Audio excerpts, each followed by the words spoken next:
Welcome to Warm Shoulders, Hot Heart. This is a shoulder wake-up session for you first thing in the morning.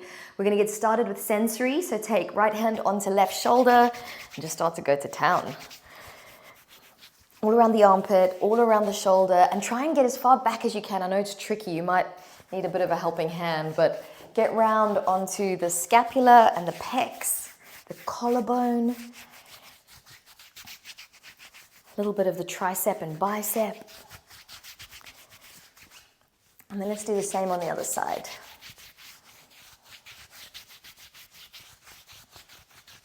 Okay, so first of all, we want to assess exactly how much range we've got in our shoulders. And then we can keep checking, do our interventions actually help the shoulders to improve?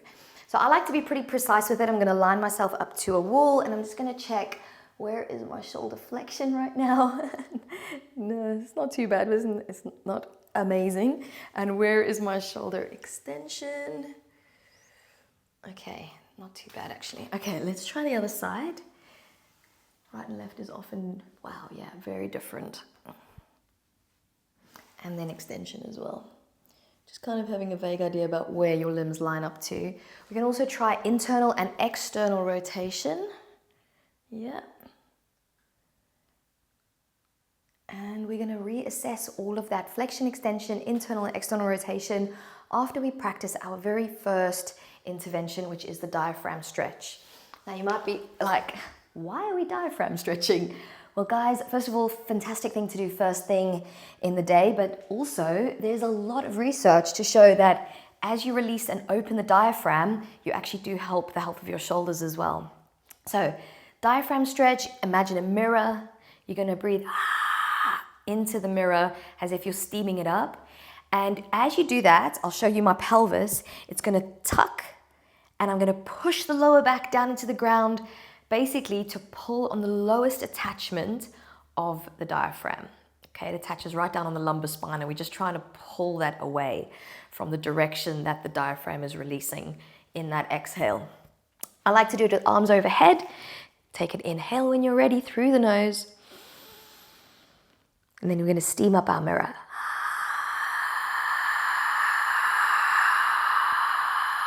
And even when you think you've breathed out all the air, you're going to keep going, keep going, keep going, keep going.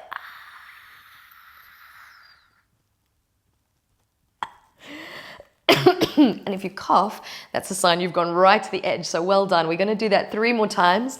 If you want to up the ante a little bit, you can lift the pelvis and roll down vertebrae by vertebrae. It's totally up to you. So let's begin. Inhale. Open mouth, steam up.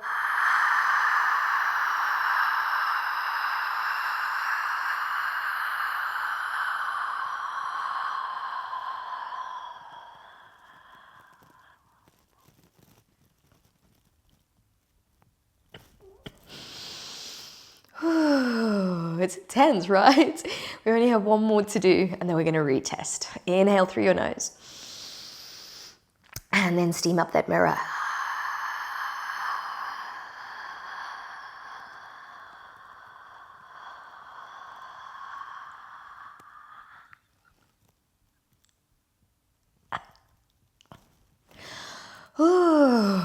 Alrighty team, rock it up. Reposition yourself next to the wall and check, did your nervous system like that? Yes, my nervous system did, but don't worry if yours didn't. This is all just about figuring out what works best for you. Change it over to the other side. Okay, nice. Wow, that's awesome.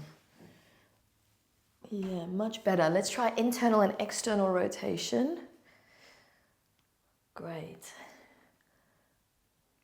We have done obviously some movements around the glenohumeral joint with flexion, extension, internal and external rotation.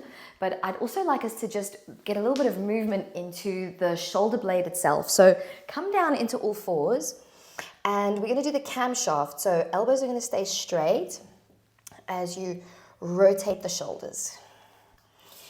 And you're just making the biggest circles you can. And often people find the coordination of this tricky. So if that's you, just push down and squeeze backwards. Just keep it really simple. And as the motor control increases, we can then start adding in these swirling backward circles. Let's do one more and then let's reverse the camshaft to go the other way.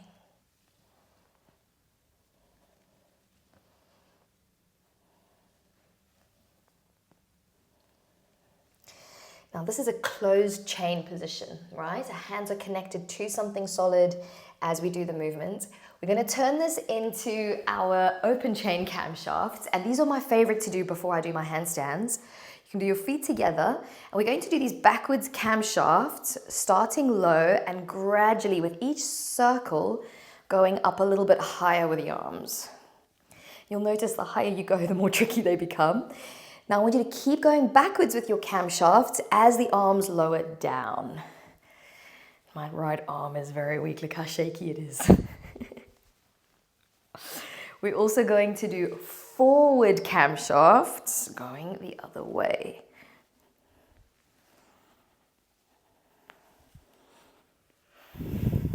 It's funny, right? Sometimes you can be right-handed, but it's actually the weaker side. And that is most definitely the case for me. Really find the edge on the top one. Oh, okay, we've got to do down as well. I know it's tiring, we're nearly there. Remember, you can actually practice camshafts with the arms in lots of different positions, including behind you. It's often ones we don't practice. So I actually want you to open your legs out wide. Give me 3 backwards in this position. 3 forwards. And then we're actually going to do it from a wide-legged forward fold, the one that we normally do in yoga with fingers interlaced. But obviously, we're going to try and keep our hands away from each other. And then take your camshaft circles backwards. Fantastic. Roll it up. Let's retest. Arms, lifting them up. We can do both at the same time.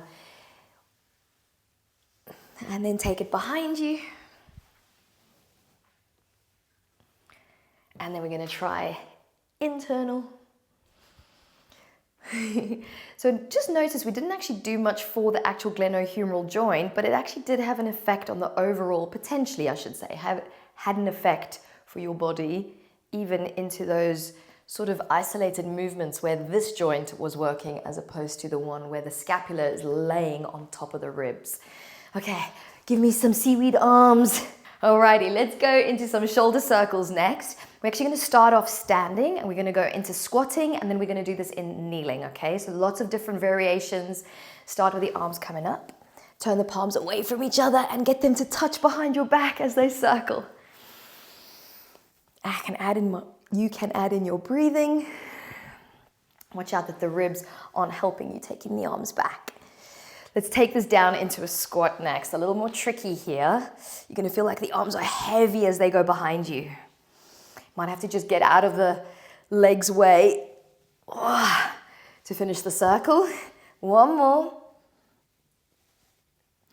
Perfect. Okay, take it into a kneel. And then we're going to do our final 3 circles here.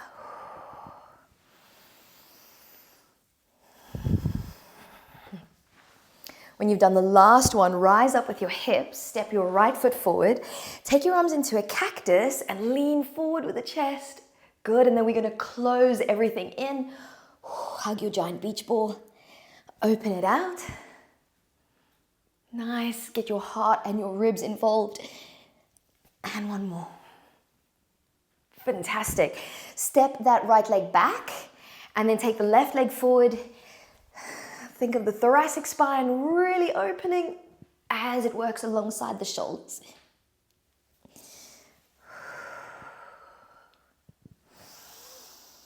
And we only have one more. Add in that pretend resistance to each movement. Beautiful. Okay, now a really, really important nerve to help your shoulders is got a big fancy name. It's called the suprascapular nerve. And it literally comes up here in those big, tight upper trap muscles. We can actually assess how well is it working by checking our internal rotation. To have a little assessment again, where are you at? We'll do the right arm and the left arm before we finish. So listen carefully to the instructions because they can make a big difference as to how effective the floss actually works. So first thing is I want you to rest your forearm and palm on an imaginary table. Secondly, the scapula, you want to pull it back and push it down, okay? So it's almost like you're trying to give yourself a really long neck. Pull this arm slightly across the chest. Turn the nose 45 degrees to the opposite direction of the arm. Tilt the chin towards the armpit. And then the head is going to be like a little chicken head going forward and back.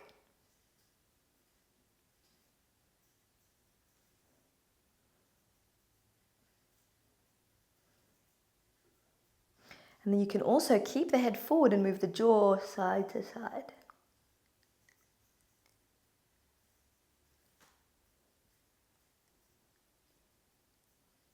And then we can slowly melt down.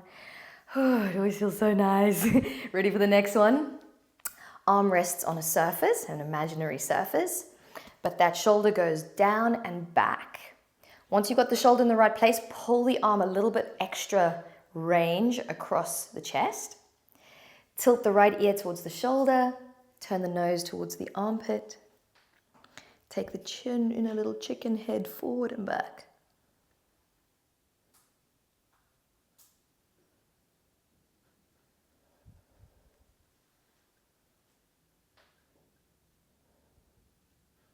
And then we're going to keep the chin forward and you're going to move your jaw side to side.